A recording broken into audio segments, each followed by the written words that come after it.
म कहिले पनि जाति धर्मको टपिक लिएर भिडियो बनाउन चाहदिनँ, तर सुनसरीमा यति ठुलो घटना भयो। आज पनि सत्य बोलेन भने मानवताको हत्या नै हुन्छ होला। सहीलाई सही र गलतलाई गलत भन्न सिकौँ। आज मैले हेर्दा धेरै साथीहरूले फेसबुकमा पोस्ट, स्ट्याटस र भिडियो मार्फत आफ्नो सहानुभूति देखाउनु भएको छ। यसरी नै सबैको आँखा खोल्नुपर्छ।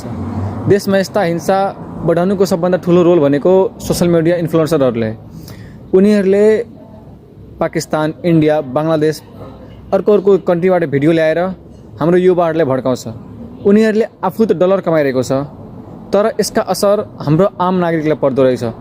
उनीहरूको कुरामा आएर आफूले दुःख पाउँदो रहेछ। उनीहरूलाई त विदेशबाट फन्डिङ हुन्छ, चाहे पाकिस्तान होस्, बङ्गलादेश होस्, जहाँबाट होस्, उनीहरूले त फन्डिङ पाइरहेको छ।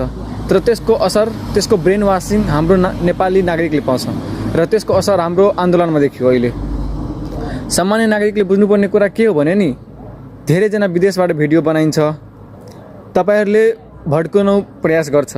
त्यसैले कुनै पनि कुरा आँखा चिम्लेर विश्वास नगरौँ। र म नेपाल सरकारलाई के अनुरोध गर्न चाहन्छु भने नि, यस घटनाको निरपेक्ष छानबिन होस्। दोषी जसुको भए पनि कानुनी अनुसार कारवाही होस्। चाहे गोली प्रहरीदारहरूले चलाउनु भयो, आतंकवादीहरूको सङ्गठनले चलाउनु भयो, सत्य बाहिर आओस्। छिटोभन्दा छिटो देशमा शान्ति आओस् र नेपालमा जुन ब्रेन वासिङ हबहरू छ नि, सबलाई कानुनी कारवाही लिनु पर्यो। चाहे त्योमा CCTV लगाउनु पर्यो, चाहे सुरक्षा बल लगाएर सबको छानबिन होस्। र आशा गर्छु नेपालमा छिटै शान्ति आओस्। जय देश, जय नेपाल, जय श्री राम।